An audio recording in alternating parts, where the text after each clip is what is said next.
Olá, turma do sétimo ano, tudo bem com vocês? Aqui quem fala é a professora Laís e hoje nós vamos dar início a mais uma aula de língua portuguesa, revisando os conteúdos. Mas antes de começarmos a aula, vamos ver os principais meios de prevenção contra o coronavírus, pois sabemos que a pandemia ainda não acabou. Quais seriam esses métodos de prevenção?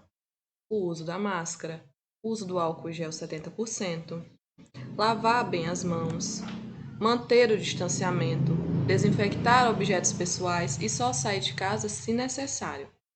Quais são os sintomas que devemos ficar atentos? Febre, tosse seca, dor de garganta, dificuldade para respirar. O melhor cuidado é sempre a prevenção.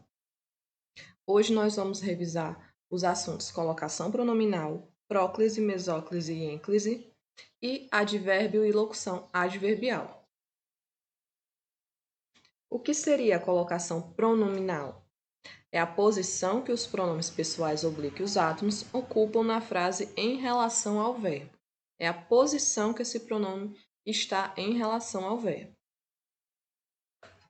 Mas o que são pronomes oblíquos átomos? São eles o mi, o ti, o si, o, os, a, as, li, lis, nos e vos.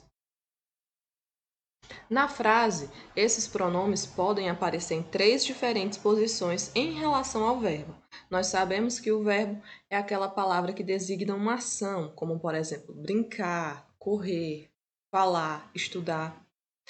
E esse pronome ele pode aparecer antes do verbo, no meio do verbo ou depois do verbo. A próclise. Chamamos de próclise quando o pronome está antes do verbo. Por exemplo, nada nos preocupava naquele tempo. Hoje me arrependo do que fiz. Embora me sinta culpado, não pedirei desculpas. Aqui o me está antes do verbo arrepender, o nos está antes do verbo preocupar e o me antes do verbo sentir.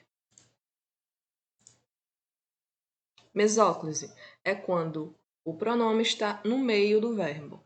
Entregar-te-ei os documentos hoje. Dar-lhe-iam uma nova oportunidade.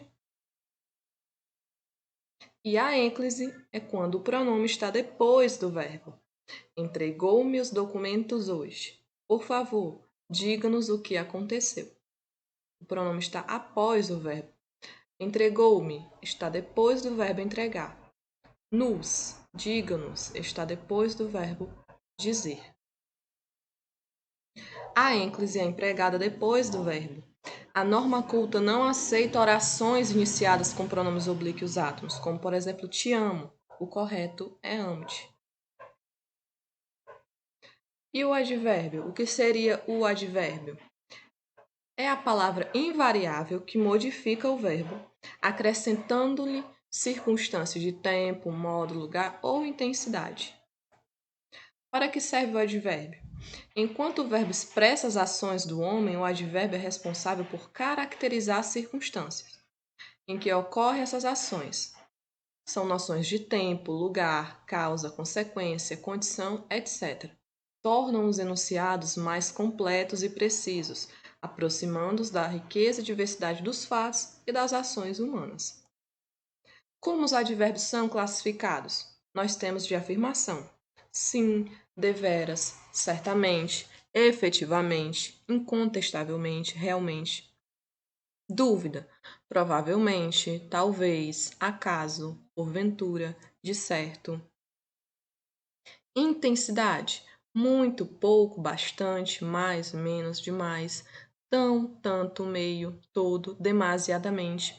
Os advérbios nós usamos todos os dias nas nossas conversações. Hoje nós estamos vendo, nos aprofundando nas suas classificações. Lugar: aqui, ali, aí, perto, longe, atrás, abaixo, além, aquém, adiante. São advérbios que referem-se a lugar. Modo: bem, mal, assim, apenas, depressa, devagar. E a maior parte dos que terminam em mente, tristemente, calmamente. Tempo: hoje, amanhã, ontem, breve, logo, antes, jamais, outrora, antigamente, diariamente. Negação, não, absolutamente. Observe. Onde os juros vão parar? Por que a escola está agitada? Quando você a viu? Como será feito este trabalho? Onde, por quê, quando e como são advérbios interrogativos empregados em frases interrogativas e expressando circunstância de lugar, tempo, modo. O advérbio modifica apenas o verbo? Os advérbios de intensidade podem acompanhar além de verbos, substantivos, adjetivos e advérbios. Vejamos nos exemplos seguintes. Quase atriz já consulta com eficiência. O rei tem olhos muito claros. A vida lhe corre muito bem. Alguns advérbios podem ainda se referir a uma oração. Felizmente, tudo se resolveu. E o que seria a locução adverbial? É o conjunto de duas ou mais palavras que tem o valor de advérbio. Por exemplo, o livro está à esquerda do computador. Meu pai foi caminhar na praia pela manhã. Em silêncio, os alunos prosseguiram seus estudos. Tudo, sem dúvida, se resolverá. Nós temos advérbios de tempo, nós temos advérbio de modo e advérbios de dúvida.